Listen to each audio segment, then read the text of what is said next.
saudara yang dikasihi Tuhan Yesus, firman Tuhan berkata dalam 1 Timotius 6 ayat 9, tetapi mereka yang ingin kaya terjatuh ke dalam pencobaan, ke dalam jerat dan ke dalam berbagai-bagai nafsu yang hampa dan yang mencelakakan, yang menenggelamkan manusia ke dalam reruntuhan dan kebinasaan. Dalam Amsal 23 ayat 4 berkata, janganlah bersusah payah untuk menjadi kaya, tinggalkan niatmu ini. Berita yang sangat mengagetkan baru-baru ini banyak mengisi media di Indonesia, yaitu adanya pembunuhan yang dilakukan oleh seorang dukun yang mengaku bisa menggandakan uang.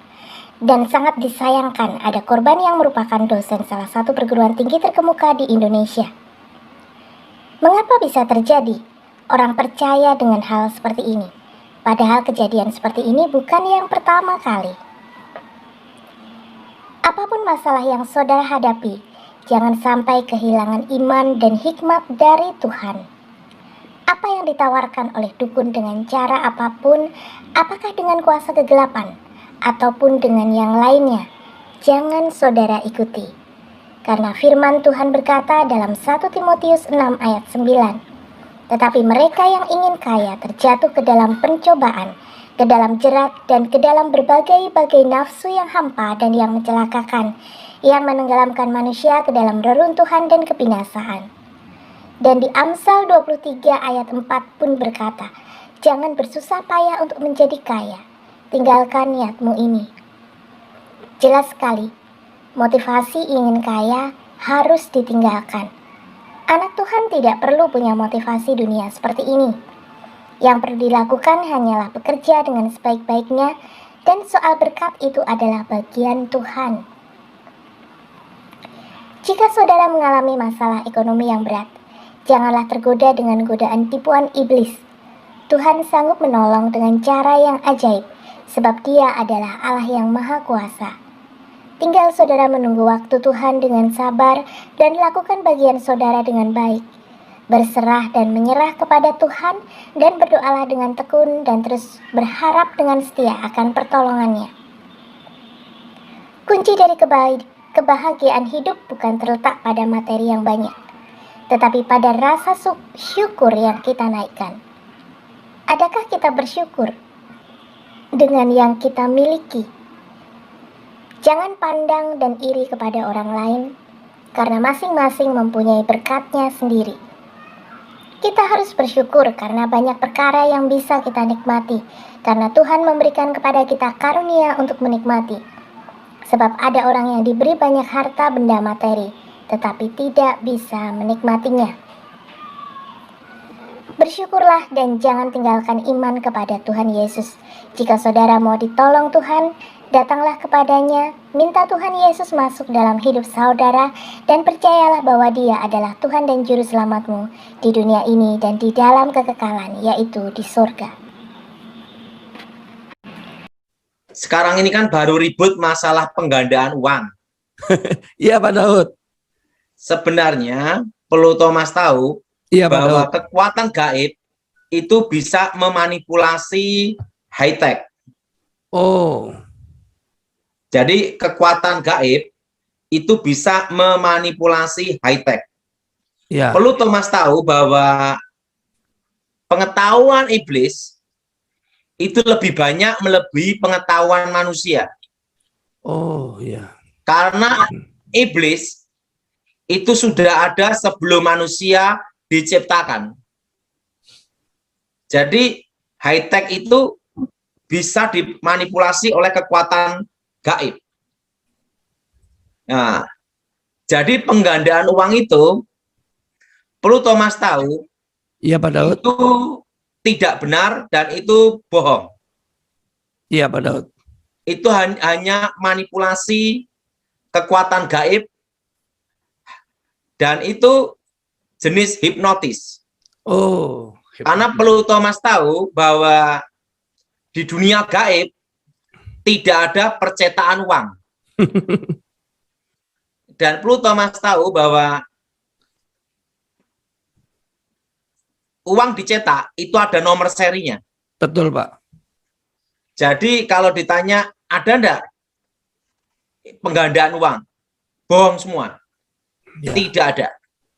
Karena di alam gaib tidak ada percetakan uang. Karena uang itu ada serinya. Betul, Pak. Nah, dan itu kalau manipulasi, biasanya setelah itu hilang lagi. Atau kedua, berubah jadi daun. Jadi kalau uang itu dibawa ke bank, berapa lama kemudian berubah jadi daun. Nah, tetapi kebanyakan tuh ada dukun palsu. Jadi dia untuk nipu pasiennya dikasih uang asli dulu. Tapi dengan cara manipulasi hipnotis. Ya. Nah, setelah pasiennya ngasih uangnya miliaran,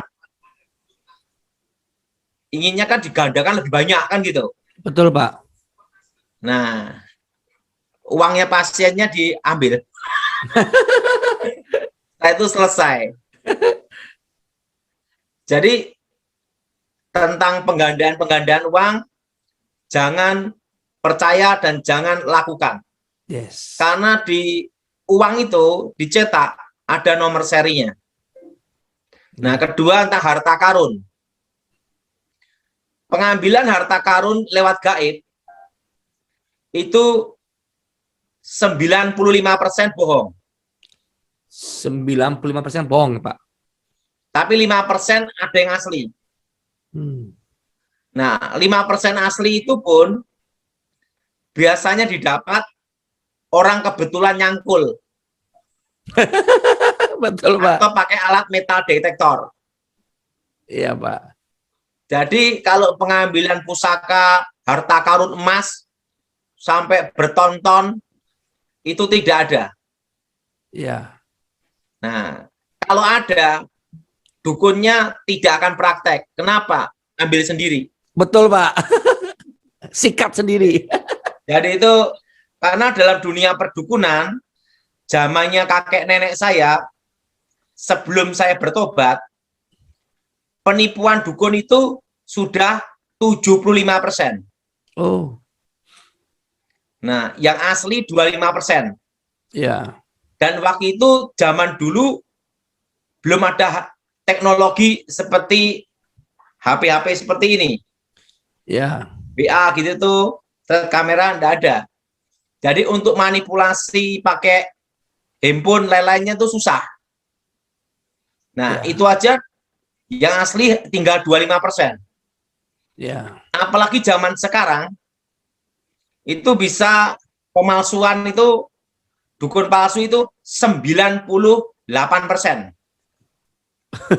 Lebih banyak palsunya berarti, Pak, ya?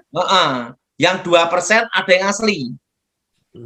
Yang asli itu kebanyakan ada di pedalaman, di tempat-tempat yang tidak mau diekspos. Nah, yang asli itu pun ada kutukannya.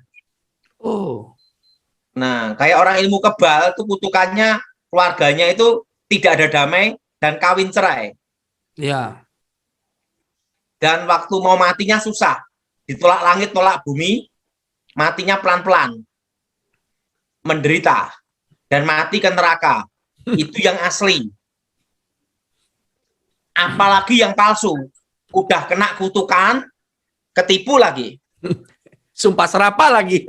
Iya. Jadi lebih baik saran saya cari Tuhan. Betul. Jadi tentang penggandaan uang itu yang diributkan di medsos, media sosial, itu hanya manipulasi. Jadi tentang penggandaan uang itu karena apa? Di alam gaib tidak ada percetakan uang. Nah, ada istilah seperti ini, Thomas. Ya, Pak Daud. Nah, Tuhan tidak bingung, tidak terlalu marah kalau tahtanya dicuri di bumi. Karena Tuhan punya tahta di surga. Iya. Jadi Tuhan tidak terlalu marah dan tidak terlalu bingung. Tapi Tuhan sangat marah kalau uang dicuri, terutama uangnya Tuhan, uang gereja. Karena apa, Thomas? Iya, Pak Karena Dots. di surga tidak ada percetaan uang. Makanya Yudas itu kan kena hukuman berat. Iya. Kan dia suka nyuri uang. Nyuri uangnya Tuhan. Iya. Nah, nyuri uangnya apa, Thomas? Tuhan. Uangnya Tuhan. Akhirnya kena hukuman kan? Nah, Ya. jadi ingat, jangan suka main-main dengan Tuhan, mencuri uangnya Tuhan. Ya. Amin. Mencuri uangnya Tuhan itu apa? Contohnya, persembahan gereja, jadi bendahara, uangnya diambil, dikorupsi. Hati-hati itu. Tuhan sangat marah. Yes. Jelas? Jelas. Dan usahain kalau dalam segala hal, kalau kita punya rumah, ngomong, ini rumah yang dipercayakan Tuhan ke saya. Gitu. Amin. Harus saya jaga dan saya pelihara. Amin. Saya dipercayakan Tuhan.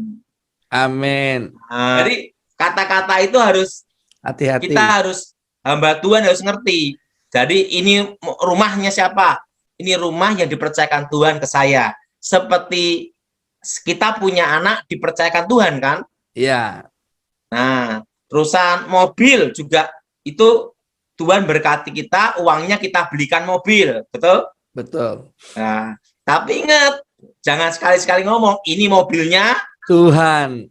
Nah, nanti yang lain ngomong apa? Anaknya Tuhan. Nah, jadi milik Tuh milik bersama. nanti kalau diminta, loh ini kan miliknya Tuhan. Nah, ngerti Thomas? Ngerti Pak Daud. Bahasa seperti itu nanti supaya tidak orang menyalahartikan Thomas. Betul. Jelas Thomas? Jelas. Nah, gini ya. Kalau domba hilang, maka Tuhan akan mencari sampai dia bertobat. Amin. Amin. Anak yang hilang itu betul-betul Tuhan cari dan Tuhan rindu pertobatannya. Amin. Bahkan Alkitab berkata, satu orang bertobat, malaikat Tuhan di surga bersorak-sorai. Betul? Yes, betul. Setuju? Setuju. Yang jadi pertanyaan, kalau gembala yang hilang, diganti. Makanya lebih enak jadi domba. Siapa yang setuju angkat tangan? Nggak mau saya gembala. Jadi ingat, kalau domba yang hilang, apa dicari. Dicari. Kalau gembala yang hilang, gembala hilang, buang. Ganti. Makanya jangan jadi gembala yang hilang. Karena diganti. Nah, jadi saya dapat istilah ini dari saya punya kawan di Medan. Nah, saya punya kawan di Medan itu waktu itu ngomong-ngobrol sama saya. Pak Daud, ada apa? Ya, Oke, Pak Daud, sebelum ke pertanyaan, tadi Pak Daud bilang bahwa kalau orang yang gandakan uang itu seperti dihipnotis orang yang terima ya Pak ya? Gini ya, kalau misalnya waktu terjadinya penggandaan uang, itu direkam pakai HP, nih ya, pakai HP. HP ini bisa dimanipulasi oleh kekuatan gaib. Oh, sampai segitunya Pak ya, bisa dimanipulasi. Sepertinya mata kita melihat itu uang beneran. Termasuk ini juga bisa dimanipulasi. Oh. Karena ingat, perlu Thomas tahu. Iya Pak. Hacker bisa melakukan enggak? Bisa. Nah, setan lebih hebat dari hacker. Oh iya. Kenapa lebih hebat? Karena setan ada sebelum manusia diciptakan. Iya. Perlu Thomas tahu. Misalnya, zaman dulu itu ada namanya telepati. Iya. Bicara jarak jauh dengan kekuatan batin, dengan kekuatan roh. Betul? Betul. Itu disebut gelombang frekuensi. Dan itu sudah dilakukan kekuatan gaib itu, ingat, sudah berapa ribu tahun. Betul? Betul. Setelah itu, high tech membuat apa? Telepon. Iya. Itu dari gelombang Frekuensi. Betul? Betul. Termasuk ini kan juga gelombang. Gelombang. Betul? Betul. Ya. Jadi ingat, alam gaib jangan dipikirkan itu adalah yang sangat primitif. Karena ingat, setan itu ada sebelum manusia diciptakan. Oh. Misalnya Albert Einstein, waktu dia membuat suatu teori, setan tahu enggak, Thomas? Tahu. Karena setan ada di mana-mana, betul? Betul. Nah, jadi ingat, jadi Thomas harus tahu bahwa setan itu adalah ahli fisika. Ahli fisika, ya. Lebih hebat dari fisikawan manapun. Profesor kalah Pak ya? Kalah.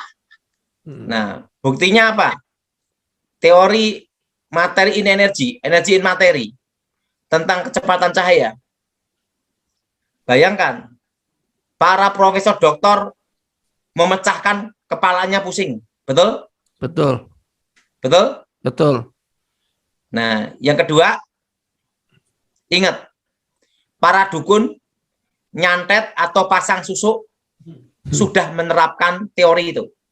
Oh iya, sup gitu ya. Masuk. Itu kecepatan cahaya. Oh. Para dukun tidak tahu teori tapi praktek. Betul, Nah, artinya apa? Orang kalau pasang susuk di rongsen kelihatan. Tapi masuknya kita nggak tahu ya. Nah, cara masuknya gimana? Kecepatan cahaya. Oh. Nah, tapi ingat ya, dukun yang asli sekarang tinggal 2%. Di primitif ya. Itu pun di pedalaman maupun jarang ada di kota. Yang asli pun kena kutukan, apalagi yang palsu. Udah ditipu kena kutukan lagi. Iya. Jelas, Thomas? Jelas Pak Daud. Jadi semua itu pakai apa? Frekuensi. Pakai frekuensi. Nah, Pak, bisa enggak roh setan frekuensinya dengan alat? Tidak bisa. Karena sifatnya roh. Nah, itu hanya dilihat dari apa? Perlu Thomas tahu. Dari karunia membedakan roh. Kalau yang bukan dalam Tuhan, pakai indera keenam, kontak roh dengan roh. Oh, kontak roh dengan roh ya. Jadi kalau untuk pakai alat canggih apapun, tidak bisa. Ketemunya nanti hanya gelombang frekuensi, itu pun hanya gelombang. Negatif positif. Tidak bisa akurasi nemukan roh. Karena untuk roh ketemu roh. Seperti kita di Alkitab, Allah itu roh, sembahlah dalam roh dan kebenaran. Ya. Nah itu, roh dengan roh. Nah itu. Jelas, Thomas? Jelas. Terus kalau kasus orang terhipnotis karena media handphone gimana tuh, Pak? Karena ada sugesti. Oh, begitu ada sugesti, akan terpengaruh dari gelombang frekuensi. Nah, kelemahannya jangan sugesti, jangan dihiraukan. Selesai. Selesai. Jangan dipercaya, Pak ya? Ya. Wah, luar biasa Oke, ya. lanjut. Oke. Bertekunlah dalam doa dan setialah kepada Tuhan Yesus. Nantikanlah pertolongannya tepat pada waktunya dan tidak pernah terlambat. Dia akan menolong saudara. Tuhan Yesus memberkati saudara. Amin.